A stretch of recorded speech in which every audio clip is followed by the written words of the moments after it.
गीता में कहा है कि निसंदेह मन चंचल और कठिनता से वश में होने वाला है, परंतु वह अभ्यास और वैराग्य से वश में होता है।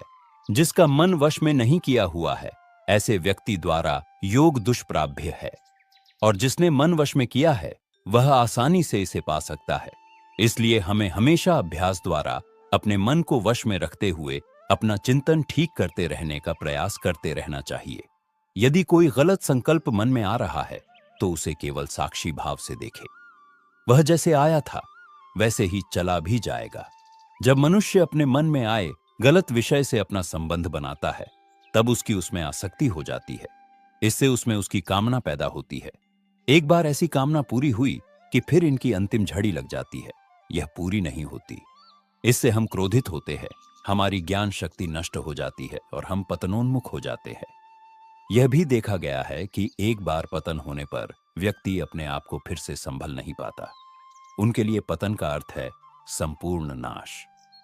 जैसे छोटे छोटे से बीज से बड़े बड़े वृक्ष की उत्पत्ति होती है, वैसे ही हमारे नाश का बीज है असत विचार और मिथ्या कल्पनाएं। विचार में रचना शक्ति है, यह हमारा निर्माण अथवा नाश कर सकती है।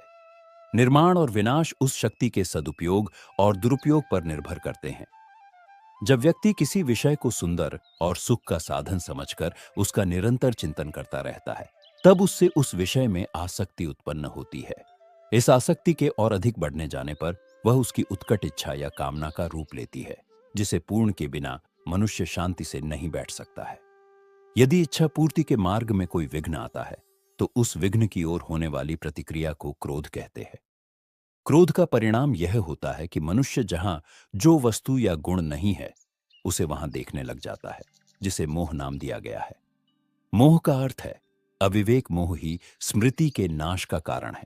क्रोध के आवेश में आकर मनुष्य सभी संबंध भूलकर चाहे जैसा व्यवहार कर सकता है। श्री गुरु आदि शंकराचार्य कहते हैं कि क्रोधावेश में मनुष्य अपने पूज्य गुरु एवं माता पिता के ऋण को भूलकर उनका भी तिरस्कार करता है। इस प्रकार असद विचारों से प्रारंभ होकर आसक्ति, इच्छा, क्रोध, मोह और स्मृति के नाश तक जब मनुष्य का पतन हुआ, तो अगली सीढ़ी है बुद्धि का नाश। बुद्धि में विवेक का वह सारमथ्य है जिससे हम अच्छे बुरे, धर्म अधर्म का निर्णय कर सकते हैं। निषिद्ध कर्मों को करते समय बुद्धि हमें उससे परावृत करने का प्रयत्न भी करती है। यदि यह बुद्धि ही नष्ट हो जाए तो मनुष्य का मनुष्यत्व ही नष्ट हुआ, ऐसा समझना चाहिए।